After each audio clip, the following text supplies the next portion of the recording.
Edna St. Vincent Millay. She was born in 1892 and died in 1950. We are going to look at the two poems, First Fig and I Think I Should Have Loved You Presently. To begin, First Fig was published in the magazine Poetry in October 1918, and our 26-year-old author was already a published poet and a rising figure in the Greenwich Village literary scene. First Fig, the opening lyric in a group known as Figs from Thistles, is familiar to many readers who encountered it in high school, where it is often included as a tool for teaching about scansion and prosody.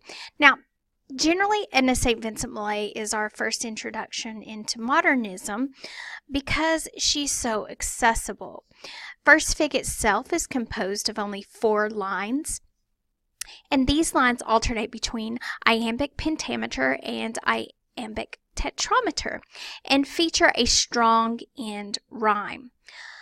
So let's read it together. First Fig. My candle burns at both ends.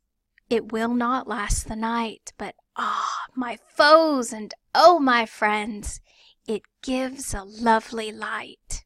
It's just a lovely poem. I like that.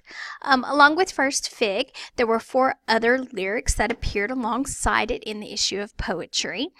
And although these 4 poems only make up a total of 20 lines, these 20 lines are a great example of Millay's mastery of the lyric form and also her determined frankness about the subjects that she writes about. In this way, Millay represents both a continuation of poetic traditions and a new approach to appropriate subject matters for women's poetry. So although she's speaking of new subjects that were taboo for women poets in the past to speak about, she maintains the sonnet form in order to gain credibility for her art. Like many female poets of the early part of the 20th century, Millay appears at once to straddle 2 worlds.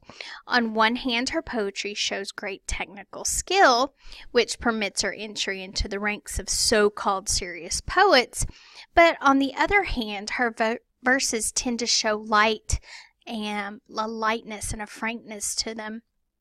And this is something that we haven't seen in the past, especially when we compare Edna St. Vincent Millay's poems to, for example, Emily Dickinson. For Millay and other female poets, as for their African-American contemporaries like Countee Cullen, it was often necessary to embrace traditional poetic forms even as their subject matter was decidedly modern. Edna St. Vincent Millay's home life was hard. Her mother was a single mom. She had 3 children. Edna St. Vincent Millay won a poetry contest and was able to enter Vassar College in her early 20s, which is an opportunity that would not have been afforded her any other way if she had not been a talented poet. And these social and educational connections that she made at Vassar proved highly useful to her. She was also a gifted playwright. She was a member of the experimental theater group, the Provincetown Players, and we'll visit the Provincetown Players again when we speak about Susan Glaspell. The next poem we are going to look at is I Think I Should Have Loved You Presently. This was published in 1922 and is in the structure of a Shakespearean sonnet. So let's read it. I think I should have loved you presently. I think I should have loved you presently, and given in earnest words I flung in jest, and lifted honest eyes for you to see, and caught your hand against my cheek and breast, and all my pretty follies flung aside, that won you to me, and beneath your gaze, naked of reticence and shorn of pride, spread like a chart my little wicked ways. I, that had been to you, had you remained but one more waking from a recurrent dream. Cherish no less the certain stakes I gained, and walk your memory's halls, austere, supreme, a ghost in marble of a girl you knew, who would have loved you in a day or two. So, this poem uses the occasion of an absent lover, not as a moment for regret, but as an occasion to acknowledge the impermanence of romantic love.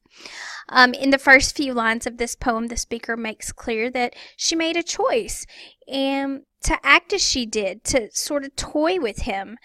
And despite the loss of her lover's affection at her, I